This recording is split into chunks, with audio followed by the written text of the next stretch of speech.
Well, folks, we've done it.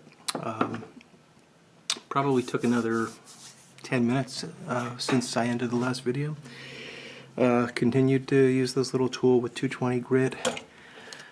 Use the template here, and I did find the original stem. Now the original stem is a very tight fit here on what turns out to be 11/32.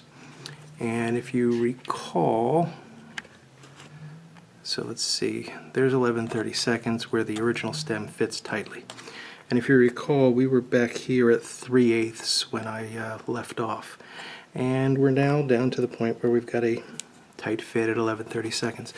So what I did was I continued with the 320 grit in this guy here. And this worked pretty well. I'm pleased with this. And if this is something you decide to do for yourself, I'd recommend giving this a try. And I'd be happy to give you advice or measurements. Or I mean, I don't have measurements, but I could measure it up for you or whatever.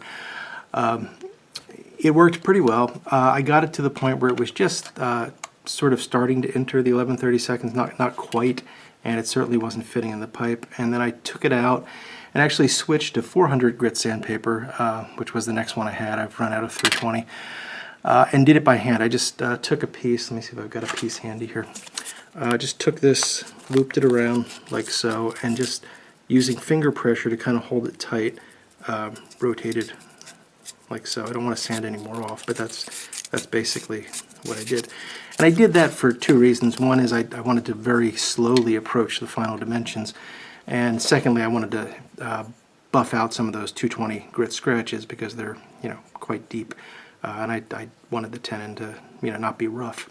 I also put a 3/8 inch hole in here and used this, as I had shown you previously, to try to flatten that as much as possible.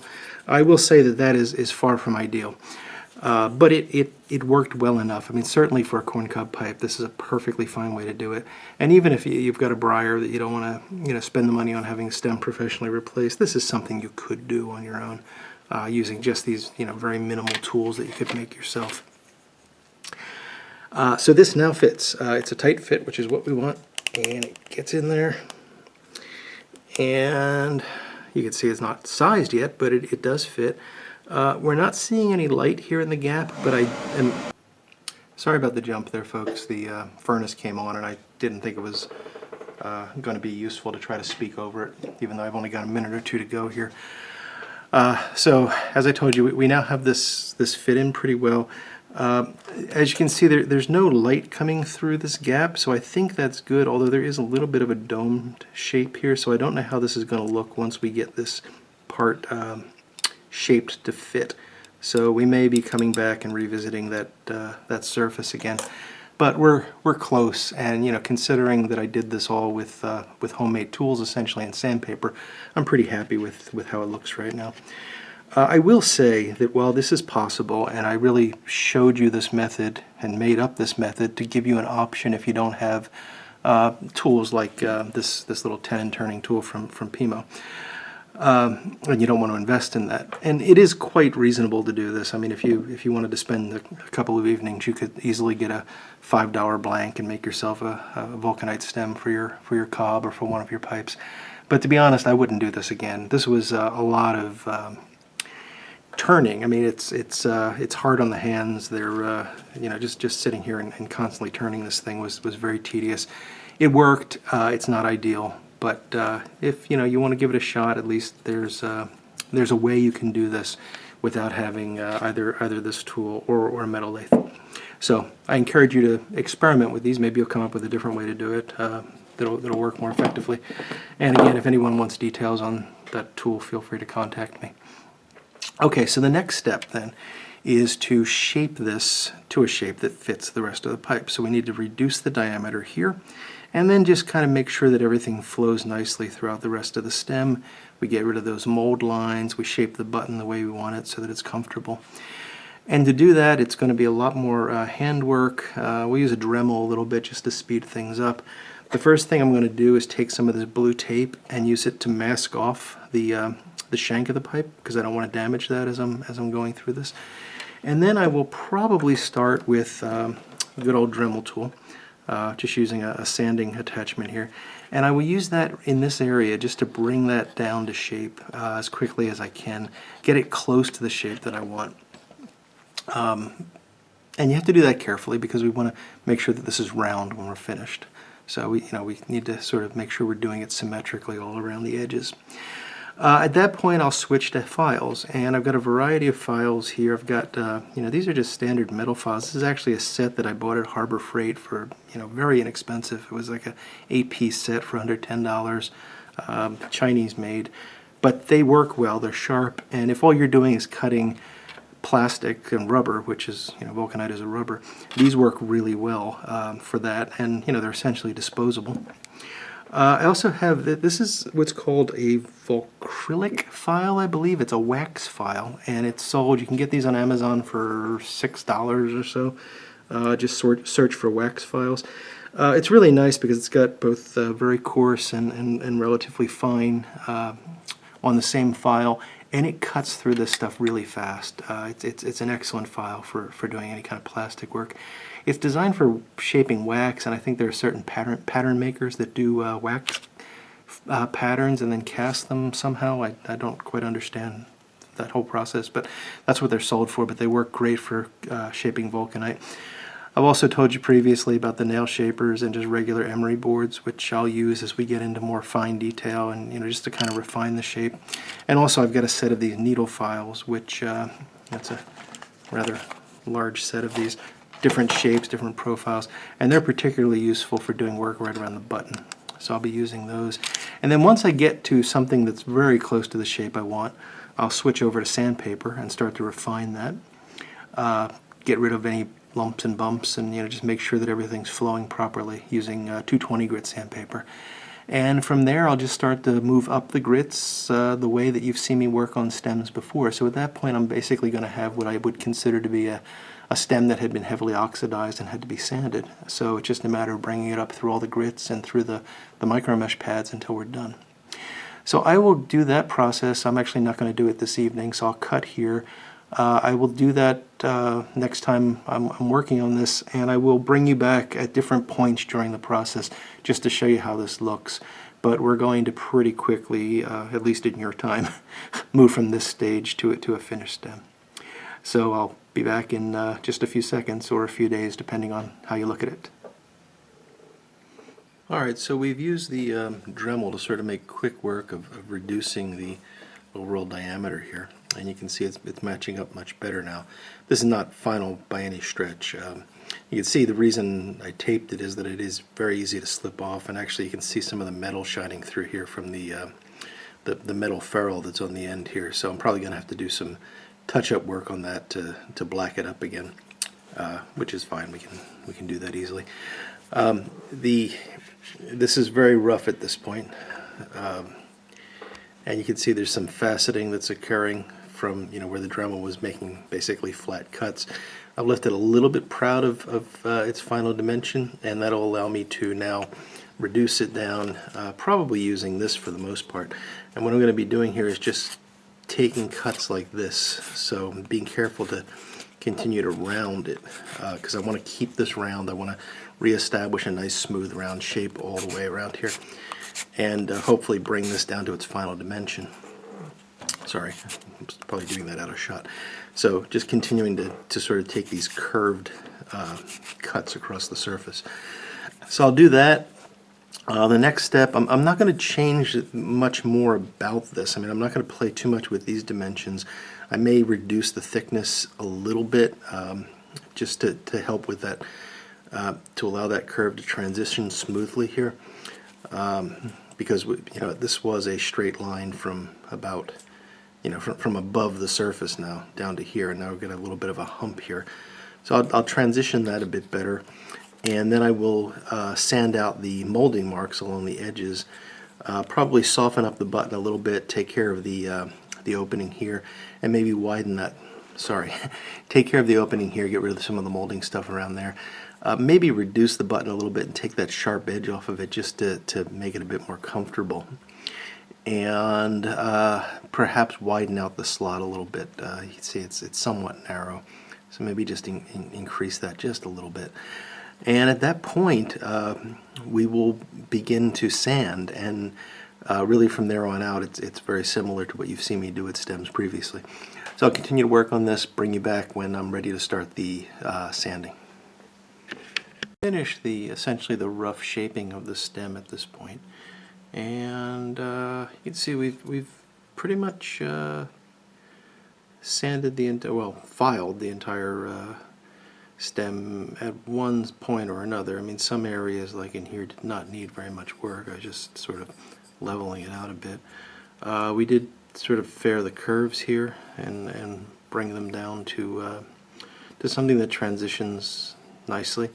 You can see there's some areas where it's still a little rough from the file, and we'll deal with that.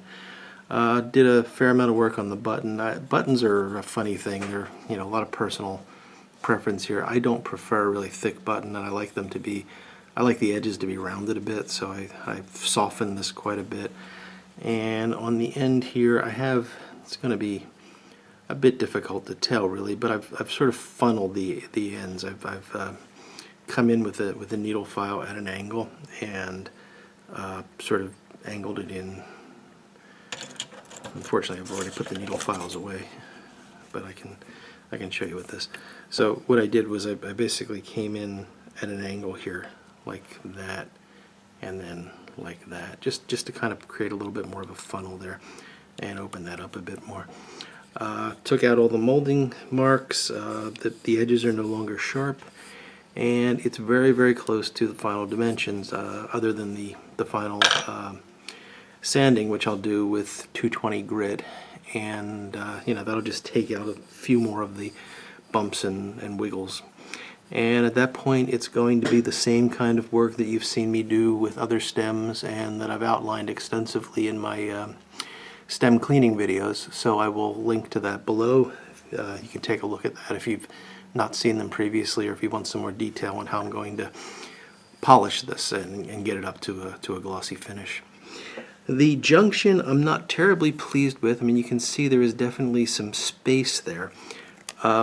But I'm not sure that's entirely my fault, because as I look at this, I realize that there is some doming here on this ferrule. And actually, I did do some more sanding on the, that's a good fit with the tenon. I did do some more sanding on the shoulder here to try to get that flat. And actually, if I can find my little block, if I bring this in on the block that I use for sanding, you can see it is actually can I get that focused for you? Yeah, you can see we really are getting basically a gap-free fit there. So I think the problem is not so much the stem, but actually the rounding of this ferrule is preventing the stem from really making a nice flat connection there. So that's just something we're going to have to live with. Now, I guess I could try to soften the edge of that and maybe make it into a bit of a detail on the pipe, but I don't want to do that. I'd rather keep it straight. But the good news is that the procedure we used, if this was a briar pipe and it didn't have this odd metal ferrule here, this would probably have worked out just fine. And I'm very happy with that. Although, like I said, I'm not going to use this to fit stems just because this guy works so well, and this is just a lot of work. But you now have a procedure that you can use. So I will go ahead and finish this at this point. I'm going to, again, sand it at 220 and then go through the steps that I've gone through before. And when I bring you back, we will have the finished stem on the pipe. Well, folks, we are finished. This is the finished stem, and you can see we've got it basically looking nice and glossy. I haven't actually waxed this or anything. I just did the standard sanding and buffing that you've seen me do previously, and I think it looks fine. I'll probably put some mineral oil on this just to soak in a bit and protect it. But otherwise, I'm finished with this. Now the junction's not perfect, as you can see, but actually, if you look closely, you'll see that gap is not coming from our new stem. The gap is actually coming from the side of the ferrule, there, that black metal ferrule, which is just curved at the edges, and that's what we're going to have to live with. Yeah, of course, you could make a new ferrule for that or something, somehow flatten it out, and you might be able to recess this a bit to have it fit a bit more closely. But you know, for a corncob pipe, this looks fine. I'm pretty happy with the way this turned out. So what we've done is we've started with the plastic stem that comes with the cobs. Perfectly fine stem for smoking. If you're a clencher or a chewer, you're gonna chew through it pretty quickly. But you know, for what it is and for what you pay for these are perfectly fine stems. We decided we'd rather have a nice ebonite stem, so we got a $5-ish blank from Pimo or Steve Norse. We reduced the tenon so that it would fit properly, and then we reduced the overall size of the stem, brought it down to a shape that better fits with the pipe, smoothed out all the rough edges, and polished it up to its final product. So we now have a pipe that has the pipe mud in the bottom, the shank extension's gone. This is ready to be smoked, and I look forward to doing that in the very near future. So thank you for joining me on this. I hope you enjoyed it, and I hope you learned something. I know there's not many of you that are going to launch into trying this, but I hope I've at least been able to show you that it's not a difficult procedure. It's not something that you need to have a workshop full of tools or a metal lathe in order to do. It's really something that you could do even with some sandpaper and files. You know, if you had the patience, you could do this by hand entirely.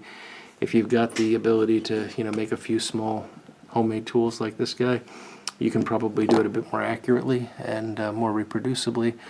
But you know, if you just want to try it for the heck of it, all you've got to lose is $5. Well, I guess plus $8 for the cob, but you can still smoke the cob with this stem if it doesn't work out, so the most you're going to lose is $5. Anyway, I hope you enjoyed it. Please comment, like, subscribe if you haven't already. I'd love to hear from you if you liked this. If you didn't like it, I'd like to hear from you. Let me know what you would like to see. And beyond that, the next video in this series is going to be a major corncob pipe renovation, where we're going to basically take apart a pipe and rebuild it into something very different. And that video is not going to have a lot of sort of hands-on practical detail, just because a lot of the stuff I'm going to have to be doing on the lathe. But I just want to show you sort of what's possible with these if you want to get crazy and you actually want to do something like enter the cob foolery contest. You can have a lot of fun, and you can really transform these guys into something very unique. Anyway, that's all for now. Thanks again for watching, and until I talk to you again, take care. And I will look forward to talking to you again in the near future. Goodbye now.